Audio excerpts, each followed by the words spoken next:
এই প্রতীকটার যে পাশটা খোলা, যে পাশটা বড়, এই যে দেখো অনেকটা জায়গা খাচ্ছে কিন্তু এই পাশে, সেই পাশটা আমরা বড় সংখ্যা ব্যবহার করব। এবং যে পাশটা ছোট, যেটা অল্প জায়গা খাচ্ছে, একটা বিন্দুর মতো জায়গা খাচ্ছে, অল্প জায়গা, এখানে একটা বিন্দু পরিমাণ জায়গা সে অবস্থান করতেছে যে পাশটা, সে পাশে আমরা ছোট সংখ্যা ব্যবহার করব। Okay, hello students, welcome to another new episode. আজকে এই পর্বে আমরা আলোচনা করব গাণিতিক প্রতীক নিয়ে। আমি আছি তোমাদের সাথে স্বর্ণা হালদার। চলো আমরা মূল বিষয় চলে যাচ্ছি। গাণিতিক প্রতীক কি? গাণিতিক প্রতীক হলো এমন কিছু বিশেষ চিহ্ন বা সংকেত যা গাণিতিক গণনা, সম্পর্ক, তুলনা, সমীকরণ ইত্যাদি প্রকাশের জন্য ব্যবহৃত হয়। উদাহরণ: যোগ, সমান, ছোট, বড় ইত্যাদি। ছোট এবং বড় গাণিতিক তুলনামূলক প্রতীক যা সংখ্যার তুলনা করতে ব্যবহৃত হয়। ছোট প্রতীক: যদি একটি সংখ্যা অন্য একটি সংখ্যার তুলনায় ছোট হয় তাহলে ছোট প্রতীক ব্যবহার করা হয়।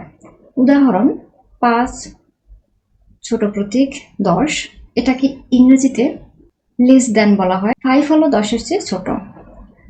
বড় যে প্রতীকটি আছে এটা ইংরেজিতে গ্রেটার দ্যান বলা হয়। যদি একটি সংখ্যা অন্য একটি সংখ্যার তুলনায় বড় হয় তাহলে গ্রেটার দ্যান বা এই বড় চিহ্নটি ব্যবহার করা হয়।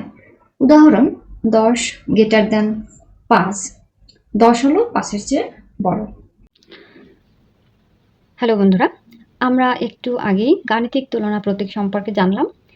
গাণিতিক তুলনা প্রতীক যতগুলো রয়েছে তার মধ্য থেকে আমরা ছোট এবং বড় যে দুটি প্রতীক রয়েছে, যে দুটি প্রতীকের মাধ্যমে আমরা ছোট সংখ্যা এবং বড় সংখ্যা তুলনা করতে পারি, সেই প্রতীক দুটি সম্পর্কে খুব সহজে আজকে জানব। দেখো বন্ধুরা, এখানে আমি একটি চিহ্ন এঁকে দিয়েছি যেটাকে আমরা প্রতীক বলি। এর একটা সাইড দেখো, আমি বাম পাশে ছোট লিখেছি এবং ডান পাশে বড় লিখেছি। বাম পাশটা কোন আকৃতির এবং সরু, দুটো বাহু এক জায়গায় এসে মিশে গেছে, এবং ডান পাশটা খোলা আকারে রয়েছে।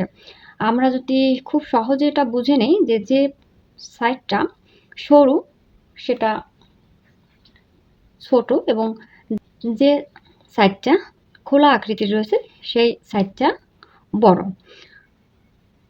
আমরা যদি হাতের কণু আকারে দেখি চিহ্নটাকে, আমরা যদি হাতের কনুইটা ভাঁজ করি দেখো বন্ধুরা, তাহলে কিন্তু এরকম একটা চিহ্ন আসে। তাহলে আমরা কনুর ভিতরে সাইডটা বড় এবং বাহিরের সাইডটা ছোট খুব সহজেই ধরতে পারি। তাহলে আমরা বুঝলাম যে সাইডটা খোলা থাকবে সেই সাইডটা বড় সংখ্যা হবে, এবং যে সাইডটা মিশে গেছে, যে সাইডটায় কোণ তৈরি হয়েছে সেই সাইডটা বা সেই পাশটা হবে ছোট পাশ।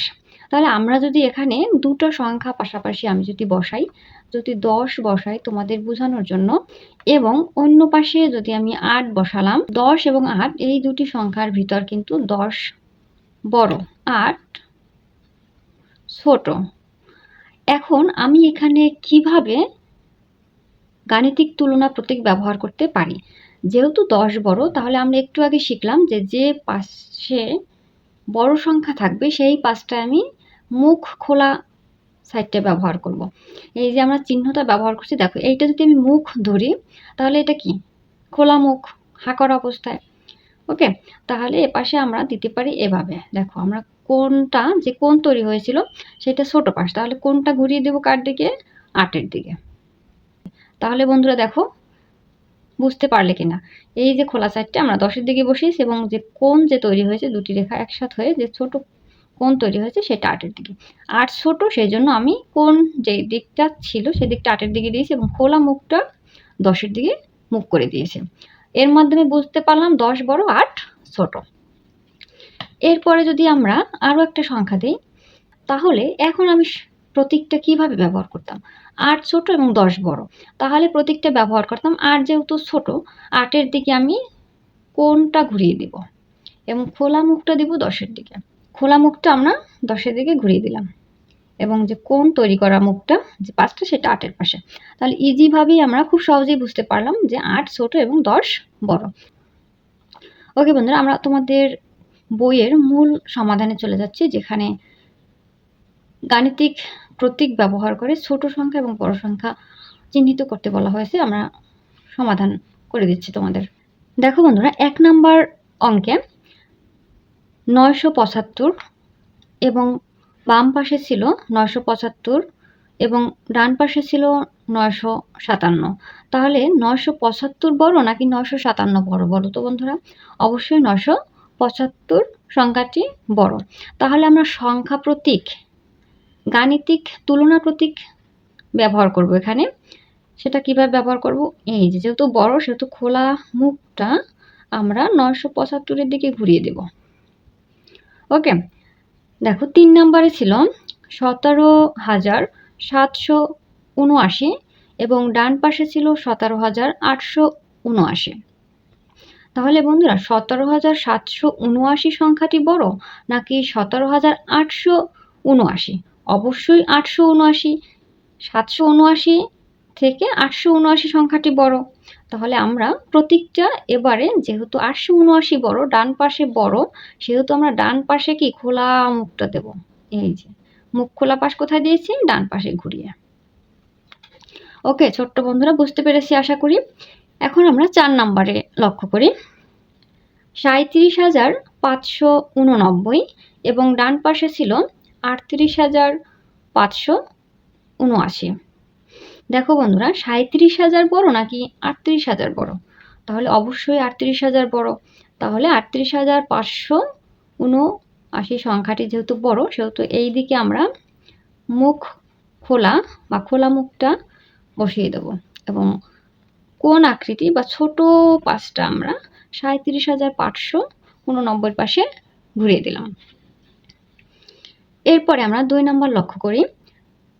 8,475 এবং ডান পাশের সংখ্যাটি 8,574। 8,475 সংখ্যাটি বড় নাকি 8,574? বন্ধুরা, 475 থেকে কিন্তু 574 সংখ্যাটি বড়। খোলা মুখ 574 পাশে এবং যে পাশটা চিকন ছোট সেই পাশটা দেব 8,475 দিকে।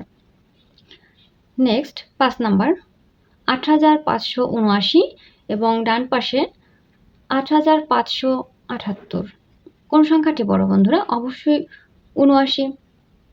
এখানে কিন্তু 8,579 এবং এপাশে কিন্তু 8,578। তাহলে 1 বড়। তাহলে এই যে আমরা সংখ্যাটি বড় সেটা বুঝাবো এভাবে। খোলা মুখটা আমরা 79 দিকে ঘুরিয়ে দিলাম এবং ছোট পাশটা আমরা 78 দিকে ঘুরিয়ে দিলাম। এরপরে লাস্ট নাম্বার 6 নাম্বার 17,999 এবং ডান পাশে 18,999। তাহলে অবশ্যই বন্ধুরা 18,999 সংখ্যাটি বড়। আমরা খোলা পাশ কোন দিকে দেব? 18,000 দিকে দেব এবং ছোট পাশ দেব 17,000 দিকে। ওকে বন্ধুরা, বুঝতে পেরেছি আশা করি। তোমাদের আর কখনো গাণিতিক তুলনা প্রতীক ছোট এবং বড় এই দুটি নিয়ে কখনো ঝামেলা হবে না। বন্ধুরা, এই ক্লাসটি এখানেই সমাপ্ত। আগামী ক্লাস দেখার জন্য আমন্ত্রণ রইল। সবাইকে অসংখ্য ধন্যবাদ।